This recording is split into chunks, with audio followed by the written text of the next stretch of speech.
आप पहेली और बूझों से तो अपनी पुरानी कक्षाओं में मिले ही हैं। इस अध्याय में हम खोजी और पूछो से मिलेंगे, जो आपके लिए गणित की बहुत ही रोचक कहानी लेकर आ रहे हैं, जिससे हम इतिहास की भी चर्चा करने वाले हैं। क्या आप उत्साहित हैं खोजी और पूछो के साथ गणित के इतिहास के बारे में जानने के लिए? चलिए शुरू करते हैं। पूछो, एक बात बताओ, हमें गणित की आवश्यकता ही क्यों पड़ी? जब बाजार से तुम केले लेने जाते हो तो उसे गिनते हो या फिर ऐसे ही ले आते हो? अरे बिल्कुल गिनती हूँ मैं। ऐसे ही गणित का आविष्कार हुआ था, चीजें गिनने के लिए। गिनती से मतलब है घटाना, गुणा तथा भाग, जिसे हमने विभिन्न तरीकों से विकसित किया है और इसे हम बीजगणित कहते हैं। ये तो बहुत ही रोचक बात बताई तुमने। ऐसे तो मैं रोज बीजगणित का उपयोग करती हूँ। सही कहा तुमने। पूछो, एक बात बताओ, क्या गणित में बस बीजगणित ही आता है? नहीं, ऐसा नहीं है। गणित के माध्यम से हम चीजों को मापते भी हैं, और जब चीजों को मापने की बात आई तो हमने पहले जमीनों को मापने की कोशिश की। बीजगणित के अलावा गणित में ज्यामिति का भी अध्ययन किया जाता है। शब्द ज्यामिति यूनानी भाषा के शब्दों जियो और मिट्रिन से मिलकर बना है। जियो का अर्थ है पृथ्वी या भूमि और मिट्रिन का अर्थ है मापना। मतलब ज्यामिति की शुरुआत ही जमीन को मापने से हुई थी। कुछ ऐसा ही है। तुम्हें पता है, खोजी गणित की इस शाखा का अध्ययन विभिन्न रूपों में प्रत्येक प्राचीन सभ्यताओं द्वारा किया गया, चाहे वह मिस्र के लोग हो या चीन के या भारत के। इन सभ्यताओं के लोगों को उनके दैनिक जीवन में अनेक प्रकार की समस्याओं का सामना करना पड़ा, जिनमें ज्यामिति का उपयोग करने की जरूरत पड़ी, और ऐसे ही ज्यामिति का विकास हुआ। पूछो, मतलब यह है कि पहले के लोग भी ज्यामिति का प्रयोग करते थे? बिल्कुल। तुमने इतिहास में हड़प्पा और मोहनजोदाड़ो संस्कृति के बारे में तो पढ़ा ही होगा। हाँ, पढ़ा है ना। मुझे मेरे इतिहास के अध्यापक ने अच्छे से पढ़ाया था। कहा जाता है कि वे काफी संगठित समाज था और उनके शहर काफी विकसित थे और ढंग से बने हुए थे। ऐसा भी कहा जाता है कि उनकी सड़कें परस्पर समांतर थी तथा भूमिगत नालियां भी व्यवस्थित थीं। सही कहा तुमने। इन सब से यह पता पड़ता है कि ज्यामिति का प्रयोग विश्व में हर जगह हो रहा था। लेकिन ये ज्ञान एक पीढ़ी से दूसरी पीढ़ी तक जाता कैसे था? क्या ये लोग फोन पे बात करते थे या चिट्ठियां लिखते थे एक दूसरे को? हाँ, कुछ ऐसा ही समझ लो। इनका ज्ञान एक पीढ़ी से दूसरी पीढ़ी तक या तो मौखिक रूप से जाता था या ताड़ के वृक्ष की पत्तियों पर लिखे संदेशों द्वारा। फिर अब जो हम ज्यामिति पढ़ रहे हैं, क्या वह ऐसे ही आई है, ताड़ के वृक्ष की पत्तियों पर लिखे संदेशों के माध्यम से?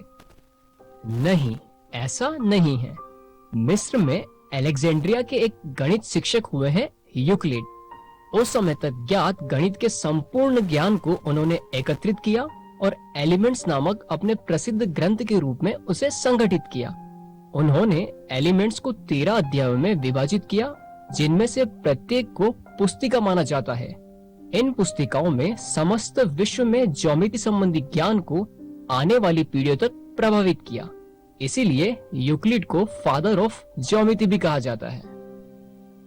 अरे वाह, मुझे भी ऐसी किताब लिखनी है जिसमें ज्यामिति संबंधी सभी प्रश्न के जवाब मिल जाएं।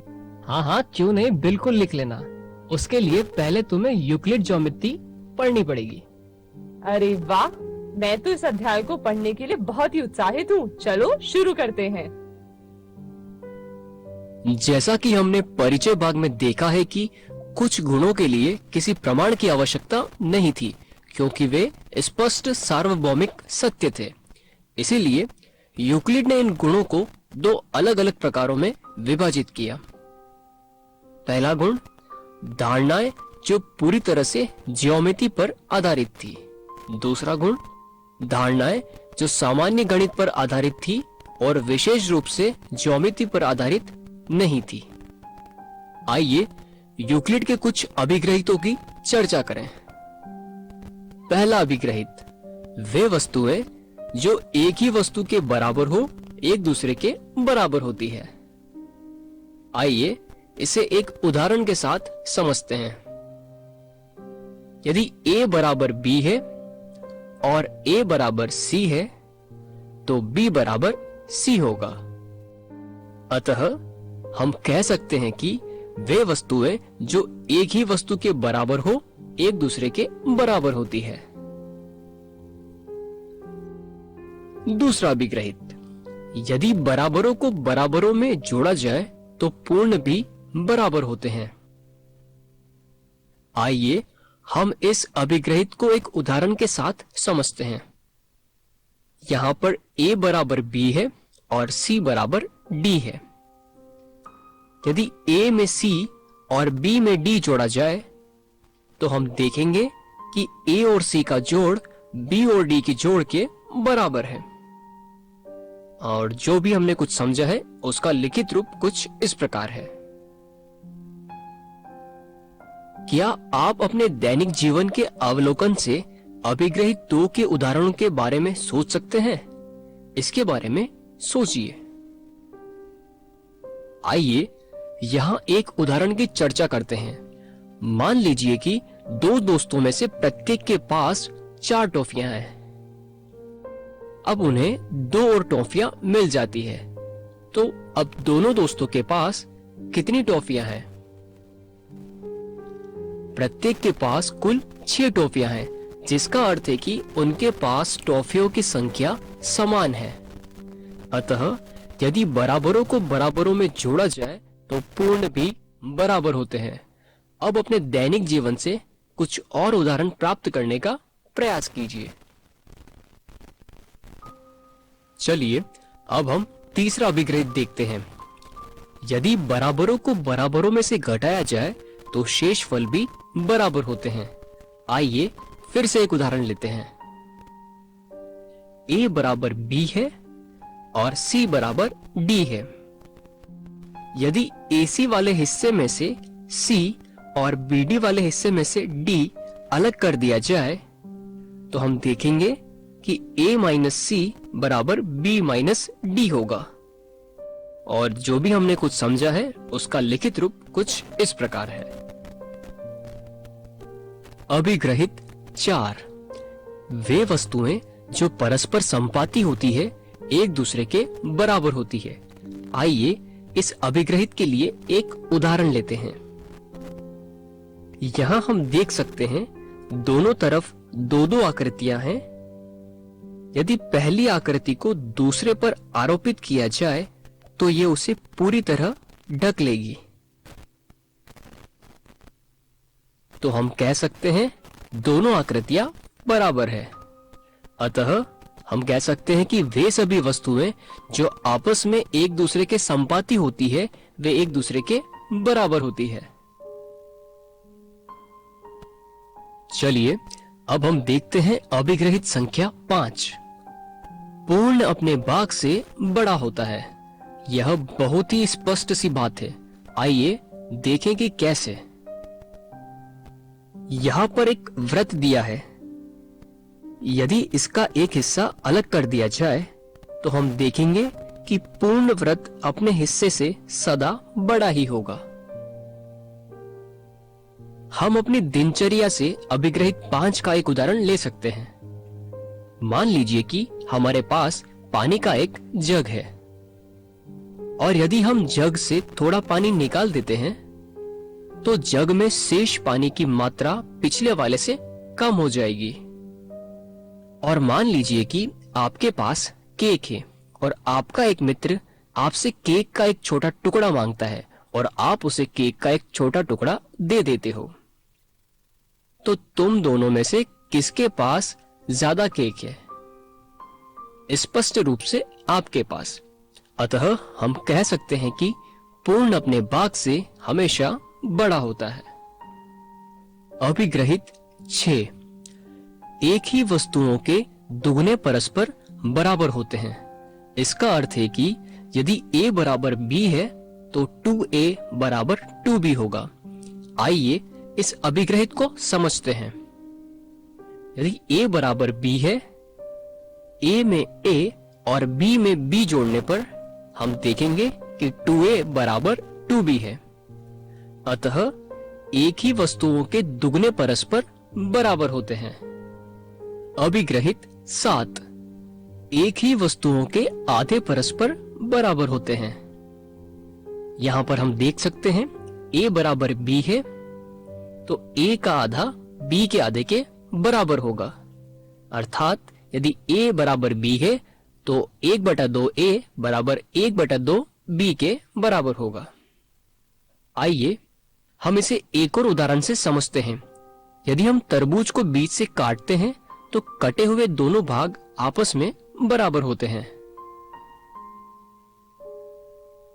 चूंकि अब हम अभिग्रहितों से परिचित हैं, तो आइए इसे और अच्छे से समझने के लिए एक उदाहरण लेते हैं। पहला उदाहरण, क्या पूर्ण संख्याओं का संग्रह पूर्णांकों के संग्रह से छोटा होता है? जी हाँ, क्योंकि यूक्लिड का अभिग्रहित 5 कहता है कि पूर्ण अपने भाग से बड़ा होता है। यहाँ पूर्ण संख्याओं का संग्रह पूर्णांकों के संग्रह का एक भाग है, अतः पूर्ण संख्याओं का संग्रह पूर्णांकों के संग्रह से छोटा होता है। चलिए दूसरा उदाहरण देखते हैं। यदि त्रिभुज का क्षेत्रफल आयत के क्षेत्रफल के बराबर है और आयत का क्षेत्रफल वर्ग के क्षेत्रफल के बराबर है, तो क्या हम कह सकते हैं कि त्रिभुज का क्षेत्रफल वर्ग के क्षेत्रफल के बराबर होता है? आइए इसे चित्र की सहायता से समझते हैं। त्रिभुज का क्षेत्रफल बराबर आयत का क्षेत्रफल बराबर वर्ग का क्षेत्रफल बराबर त्रिभुज का क्षेत्रफल। तो यूक्लिड के अभिग्रहित 1 के अनुसार वे वस्तुएं जो एक ही वस्तु के बराबर हो एक दूसरे के बराबर होती है, से हम कह सकते हैं कि यह कथन सत्य है। चलिए अब हम तीसरा उदाहरण देखते हैं। दी गई आकृति में दोनों बच्चों के पास एक एक गुब्बारा है। इसका मतलब है कि उनके पास गुब्बारों की संख्या समान है। अब दोनों बच्चों को एक और गुब्बारा मिल जाता है, फिर से उनके पास बराबर गुब्बारे हो जाते हैं। यहाँ यूक्लिड का कौन सा अभिग्रहित प्रयोग हो रहा है? यहाँ यूक्लिड के छठे अभिग्रहित का प्रयोग हो रहा है, जो इस प्रकार है। एक ही वस्तुओं के दुगुने परस्पर बराबर होते हैं। यदि a बराबर b है तो 2a बराबर 2b होगा। पहले उनके पास एक एक गुब्बारा था, उसके बाद उनके पास गुब्बारों की संख्या दोगुनी हो गई, अतः एक ही वस्तुओं के दुगुने परस्पर बराबर होते हैं। जैसे कि हमने पहले चर्चा की थी कि गणितज्ञ यूक्लिड ने गुणों को 2 श्रेणियों में वितरित किया था, अभिग्रहित और अभिधारणा। हमने यूक्लिड के अभिग्रहित के बारे में पहले ही पढ़ लिया है। अब हम यूक्लिड के अभिधारणाओं के बारे में पढ़ेंगे। यूक्लिड की कुल 5 अभिधारणाएं हैं। अभिग्रहितों की तरह ही इन अभिधारणाओं को भी सत्य माना जाता है। आइए पहली अभिधारणा से शुरू करें। पहली अभिधारणा, एक बिंदु से एक अन्य बिंदु तक एक सीधी रेखा खींची जा सकती है। यह अभिधारणा हमें बताती है कि 2 भिन्न बिंदुओं से होकर कम से कम एक सीधी रेखा अवश्य खींची जा सकती है। इस आकृति में हम देख सकते हैं कि हम एक बिंदु से दूसरे बिंदु तक एक रेखा खींच सकते हैं। उपरोक्त अभिधारणा एक अभिग्रहित पर निर्भर करता है, जो इस प्रकार है। दिए हुए 2 भिन्न बिंदुओं से होकर एक अद्वितीय रेखा खींची जा सकती है। यदि हम इन बिंदुओं को P और Q नाम देते हैं, तो हम P और Q से होकर जाने वाली बहुत सी रेखाएं खींच सकते हैं। P से होकर जाने वाली कितनी रेखाएं ऐसी हैं जो Q से होकर भी जाती है? केवल एक, जो कि रेखा PQ है। अब Q से होकर जाने वाली कितनी रेखाएं ऐसी हैं जो P से होकर भी जाती है? केवल एक, जो कि रेखा PQ है। इस प्रकार यह कथन कि दो भिन्न बिंदुओं से होकर एक अद्वितीय रेखा खींची जा सकती है, यह स्वतः स्पष्ट है। इसलिए इसे सार्वभौमिक सत्य के रूप में स्वीकार किया जाता है। चलिए अब हम दूसरी अभिधारणा देखते हैं। एक शांत रेखा को अनिश्चित रूप से बढ़ाया जा सकता है। आजकल हम एक शांत रेखा को रेखाखंड कहते हैं।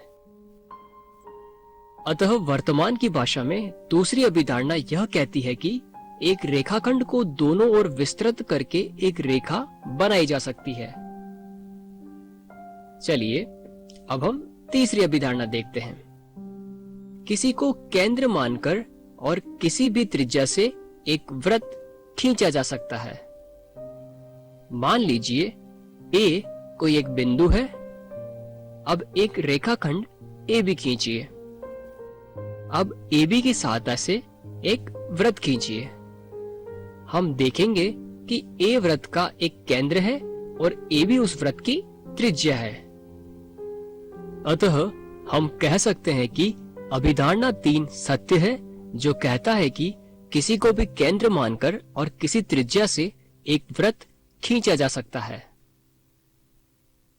चलिए अब हम चौथी अभिधारणा देखते हैं। सभी समकोण एक दूसरे के बराबर होते हैं। इस कथन से यह बहुत स्पष्ट है कि यदि हम दो समकोण खींचते हैं तो वे एक दूसरे के अनुरूप होंगे। इसका अर्थ है कि सभी समकोण समान होते हैं। चलिए अब हम पांचवी अभिधारणा देखते हैं।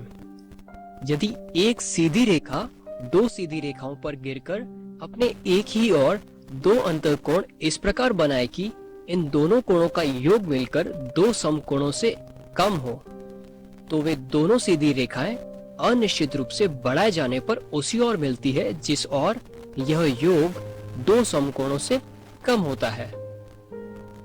यह अभिधारणा कठिन प्रतीत होती है, लेकिन ऐसा नहीं है। आइए इसे एक उदाहरण के साथ समझते हैं। यहाँ पर दो रेखाएं AB और CD है और PQ रेखा इन दोनों रेखाओं पर इस प्रकार गिरती है कि PQ के बाईं ओर के अंतःकोण 1 और 2 का योग 180 डिग्री से कम है, अर्थात कोण A प्लस कोण 2 180 डिग्री से कम है। और यदि हम रेखाओं AB और CD को बाईं ओर बढ़ाते हैं तो वे अंततः एक दूसरे को प्रतिच्छेद करती है। अब इस उदाहरण में क्या होगा यदि हम दाईं ओर के अंतःकोण को लेते हैं, अर्थात कोण 3 और कोण 4। यहाँ कोण 3 और कोण 4 का योग 180 डिग्री से अधिक है। यदि हम रेखाओं AB और CD को दाईं ओर बढ़ाते हैं तो क्या वे एक दूसरे को प्रतिच्छेद करती है? नहीं। जैसे हम रेखाओं को दाईं ओर बढ़ाते हैं, हम देख सकते हैं कि ये एक दूसरे को कभी प्रतिच्छेद नहीं करेंगी, क्योंकि दाईं ओर रेखाओं को बढ़ाने पर उनके बीच की दूरी बढ़ रही है। इसीलिए हम कह सकते हैं कि यदि एक सीधी रेखा दो सीधी रेखाओं पर गिरकर अपने एक ही और दो अंतःकोण इस प्रकार बनाए कि इन दोनों कोणों का योग मिलकर 180 डिग्री से कम हो, तो वे दोनों सीधी रेखाएं अनिश्चित रूप से बढ़ाए जाने पर उसी ओर मिलती है जिस ओर यह योग 180 डिग्री से कम होता है। क्या आपने देखा कि अभिधारणाएं 1 से 4 इतनी सरल और स्पष्ट है कि उन्हें स्वयं सिद्ध सत्य के रूप में मान लिया जाता है, लेकिन इनकी तुलना में अभिधारणा 5 कुछ अधिक जटिल है। इसीलिए हम अभिधारणा 5 को और अच्छे से समझने के लिए इसका एक समतुल्य रूपांतरण पढ़ेंगे। इस अभिधारणा के अनेक समतुल्य रूपांतरण हैं। इनमें से सबसे आसान है प्लेफेयर का अभिग्रहित, जो कहता है कि प्रत्येक रेखा L और उस पर न स्थित प्रत्येक बिंदु P के लिए एक अद्वितीय रेखा M ऐसी होती है जो P से होकर जाती है और L के समांतर है। आइए इसे स्पष्ट रूप से समझते हैं। यदि L एक रेखा है और P कोई एक बिंदु है जो L पर स्थित नहीं है, तो हम बिंदु P से होकर केवल एक रेखा खींच सकते हैं जो L के समानांतर होगी। अब आइए उपरोक्त कथन का खंडन करने का प्रयास करते हैं। L के समांतर और रेखाएं खींचने का प्रयास करें। हम देख सकते हैं कि इनमें से कोई भी रेखा रेखा M को छोड़कर रेखा L के समांतर नहीं है। अतः प्लेफेयर अभिग्रहित कहता है कि प्रत्येक रेखा L और उस पर न स्थित प्रत्येक बिंदु P के लिए एक अद्वितीय रेखा M ऐसी होती है जो P से होकर जाती है और L के समांतर है। कृपया करके आप इसे अपनी कॉपी में लिख लें। आइए अब हम अभिधारणाओं से संबंधित कुछ उदाहरणों की चर्चा करें, लेकिन पहले इस प्रश्न पर विचार करें। हम एक बिंदु से कितनी रेखाएं खींच सकते हैं? उत्तर प्राप्त करने के लिए आइए एक बिंदु लेते हैं और रेखाएं खींचने का प्रयास करते हैं। मान लीजिए P कोई एक बिंदु है। बिंदु P से होकर रेखाएं खींचिए। हम देखते हैं कि हम जितनी चाहे उतनी रेखाएं खींच सकते हैं, अर्थात बिंदु P से असंख्य रेखाएं खींची जा सकती है। अब हम दो बिंदुओं से कितनी रेखाएं खींच सकते हैं? फिर से हम दो बिंदुओं से असंख्य रेखाएं खींच सकते हैं, लेकिन केवल एक ही रेखा होगी जो इन दोनों बिंदुओं को जोड़ती हो। चलिए अब हम दूसरा उदाहरण देखते हैं। दी हुई आकृति में दोनों रेखाएं L और M दाईं ओर बढ़ाने पर एक दूसरे को प्रतिच्छेद करती है। इससे हम निष्कर्ष निकाल सकते हैं कि या तो कोण A प्लस कोण 2 180 डिग्री से कम है, या फिर कोण A प्लस कोण 2 180 डिग्री से ज्यादा है। उपरोक्त कौन सा विकल्प सही है? पहला विकल्प, यानी कि कोण A प्लस कोण 2 180 डिग्री से कम है। अभिधारणा 5 के अनुसार जो इस प्रकार है, यदि एक सीधी रेखा दो सीधी रेखाओं पर गिरकर अपने एक ही और दो अंतःकोण इस प्रकार बनाए कि इन दोनों कोणों का योग मिलकर 180 डिग्री से कम हो, तो वे दोनों सीधी रेखाएं अनिश्चित रूप से बढ़ाए जाने पर उसी ओर मिलती है जिस ओर यह योग 180 डिग्री से कम होता है। यहाँ रेखाएं L और M दाईं ओर प्रतिच्छेद कर रही है, अतः कोण A प्लस कोण 2 180 डिग्री से कम है, यानी विकल्प पहला सही है। यूक्लिड ने अपनी अभिधारणाएं और अभिग्रहितों को देने के बाद इनका प्रयोग अन्य परिणामों को सिद्ध करने में किया। फिर इन परिणामों का प्रयोग करके उन्होंने निगमनिक तर्कण द्वारा कुछ और परिणामों को सिद्ध किया। जिन कथनों को सिद्ध किया वे साध्य या प्रमेय कहलाती थी। अभिग्रहित और अभिधारणा को मिलकर प्रमेय प्राप्त हुआ। आइए आगे आने वाले उदाहरणों में देखें कि यूक्लिड ने कुछ परिणामों को सिद्ध करने के लिए अपनी अभिग्रहितों और अभिधारणाओं का किस प्रकार प्रयोग किया।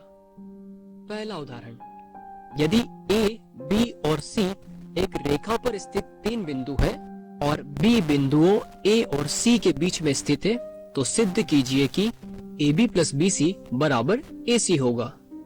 यहाँ हमें सिद्ध करना है कि AB प्लस BC बराबर AC होगा।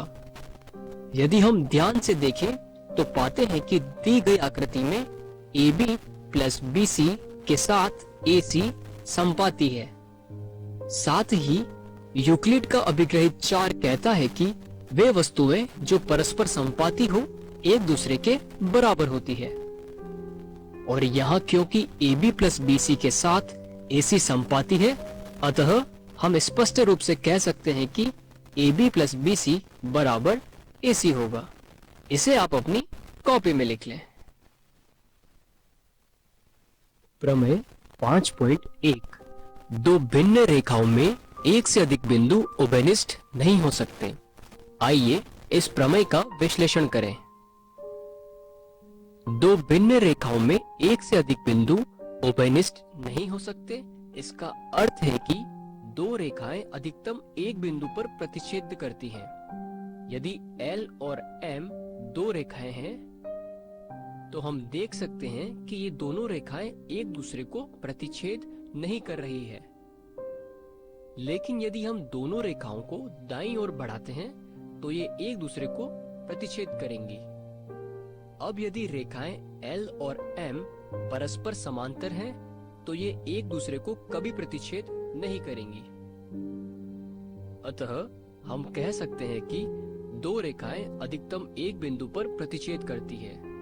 अब जब हमने प्रमेय को समझ लिया है तो आइए इसे सिद्ध करते हैं। थोड़े समय के लिए यह मान लीजिए कि ये दो रेखाएं दो भिन्न बिंदुओं P और Q पर प्रतिच्छेद करती हैं। इस प्रकार दो भिन्न बिंदुओं P और Q से होकर जाने वाली आपके पास दो रेखाएं L और M हो जाती है। परंतु यह कथन अभिग्रहित 5.1 के विरुद्ध है, जिसके अनुसार दो भिन्न बिंदुओं से होकर एक अद्वितीय रेखा खींची जा सकती है। अतः हम जिस कल्पना से चले थे कि दो रेखाएं दो भिन्न बिंदुओं से होकर जाती है, गलत है। इससे हम क्या निष्कर्ष निकाल सकते हैं? हम निष्कर्ष निकालने पर बाध्य हो जाते हैं कि दो भिन्न रेखाओं में एक से अधिक बिंदु उभयनिष्ठ नहीं होगा। चलिए अब हम NCERT अभ्यास 5.1 के कुछ प्रश्न करके देखते हैं। प्रश्न संख्या 4। यदि दो बिंदुओं A और B के बीच एक बिंदु C ऐसा स्थित है कि AC बराबर BC है, तो सिद्ध कीजिए कि AC बराबर 1/2 AB है। एक आकृति खींचकर इसे स्पष्ट कीजिए। यहाँ हमें दिया गया है कि AB एक रेखा है और एक बिंदु C है जो A और B के बीच इस प्रकार स्थित है कि AC बराबर BC है। हमें सिद्ध करना है कि AC बराबर 1/2 AB होगा। चूंकि हमें दिया है AC बराबर BC है, हम इसे इस प्रकार लिख सकते हैं AC प्लस AC बराबर BC प्लस AC। क्यों? क्योंकि यूक्लिड का अभिग्रहित 2 कहता है कि यदि बराबरों को बराबर में जोड़ा जाए तो पूर्ण भी बराबर होते हैं।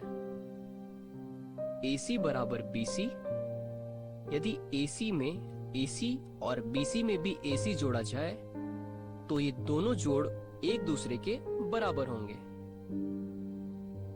अतः गणितीय रूप से हम इसे लिख सकते हैं AC बराबर BC, जो कि हमें दिया है AC प्लस AC बराबर BC प्लस AC।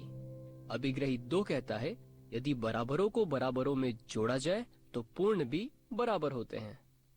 चूंकि AC प्लस BC बराबर AB है, अतः 2AC बराबर AB होगा, यानी कि AC बराबर 1/2 AB होगा, जो कि हमें सिद्ध करना था। इसे अपनी कॉपी में नोट कर लें।